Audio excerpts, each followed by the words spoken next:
পাকিস্তানের জলসম্পদ মন্ত্রককে চিঠি ভারতের সংশ্লিষ্ট মন্ত্রকের সচিব সৈয়দ আলী মুর্তাজাকে চিঠি দিয়েছেন ভারতের জলশক্তি মন্ত্রকের সচিব দেবশ্রী মুখোপাধ্যায়। সিন্ধু জলচুক্তি স্থগিতের বিষয়টি নিয়ে এই চিঠিতে বলা হয়েছে, জম্মু কাশ্মীরে সন্ত্রাসী কর্মকাণ্ডকে সমর্থন করে পাকিস্তান, যার ফলে পাকিস্তান কেবল এই চুক্তি লঙ্ঘন করেনি বরং পুনর্বিবেচনার অনুরোধের জবাব দিতেও ব্যর্থ হয়েছে, যার ফলেই এই চুক্তি তাৎক্ষণিকভাবে স্থগিত করা হয়েছে। যতক্ষণ না পাকিস্তান বিশ্বাসযোগ্যভাবে এবং অপরিবর্তনীয়ভাবে আন্তঃসীমান্ত সন্ত্রাসবাদের প্রতি তার সমর্থন প্রত্যাখ্যান করছে, ততদিন পর্যন্ত সিন্ধু জলচুক্তি তাৎক্ষণিকভাবে স্থগিত থাকবে।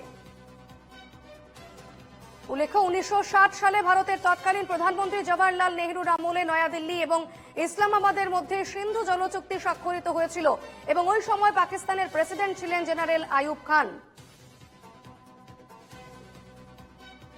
এই মুহূর্তে টেলিফোনে রয়েছেন প্রতিনিধি সৌরজ্যোতি বন্দ্যোপাধ্যায়। সৌরজ্যোতি, সৈয়দ আলী মুর্তাজাকে চিঠি দিয়েছেন দেবশ্রী মুখোপাধ্যায়, সিন্ধু জলচুক্তি যেটা আপাতত স্থগিত রাখার কথা বলা হচ্ছে, কি বিস্তারিত তথ্য রয়েছে এই মুহূর্তে?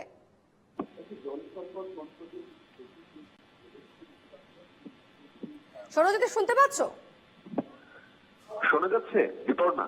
হ্যাঁ, শুনতে পাচ্ছি। সৌরজ্যোতি, পাকিস্তানের জলসম্পদ মন্ত্রককে চিঠি দিয়েছে ভারত, সিন্ধু জলচুক্তি আপাতত স্থগিত রাখার কথা বলা হচ্ছে, কি তথ্য এই মুহূর্তে? দেখো, ইতিমধ্যেই ভারত সরকারের জলসম্পদ মন্ত্রকের সচিব দেবশ্রী মুখার্জি তিনি চিঠি দিয়েছেন পাকিস্তান সরকারকে। তুমি জানো যে পাহেলগাঁও কাণ্ডের পরই ভারত ঘোষণা করেছিল পাকিস্তানের সঙ্গে সিন্ধু জলবন্টন চুক্তি স্থগিতের কথা, কিন্তু এমন সিদ্ধান্ত নিলে সেটা কার্যত যুদ্ধ হিসাবে দেখা হবে বা ভারতকে পাল্টা হুঁশিয়ারি দিয়েছিল পাকিস্তানও। কিন্তু গতকাল আমরা দেখি যে আনুষ্ঠানিকভাবে পাকিস্তানকে সিন্ধু জলচুক্তি আপাতত স্থগিতের কথা জানিয়ে দেওয়া হয়েছে।